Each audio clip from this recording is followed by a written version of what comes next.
మీరందరూ కూడా ఒక్కల కోసం మీ వ్యక్తిత్వాన్ని మార్చుకోకండి. ఎందుకంటే సింహం కూడా తన స్వభావాన్ని వదిలేసి పిల్లిగా మారితే కుక్కలు కూడా వెంటపడి కరుస్తాయి. తస్మా జాగ్రత్త అనేసి నేను మీ అందరితో చెప్పగలను.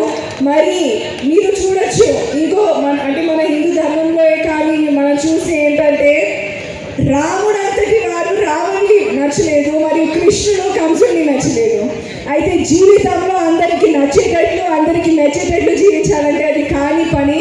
కావున మీరు మీ తల్లిదండ్రులు, గురువులు మరియు పెద్దలు చెప్పే మాటల్లో నడుస్తూ ఉంటే యావత్ ప్రపంచంలో మిమ్మల్ని నచ్చుకుంటారు మరియు మెచ్చుకుంటారు అనేసి నేను చెప్పగలను.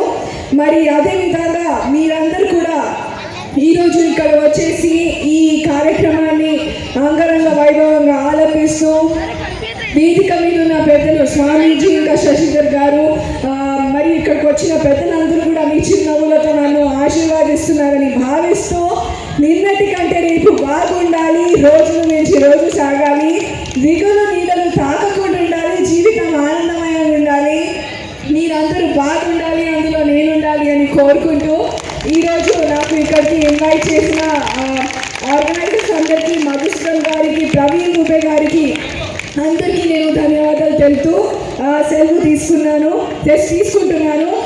సో ఒక్కసారి నాతో గట్టిగా చెప్పాలి, భారత్ మాతా కీ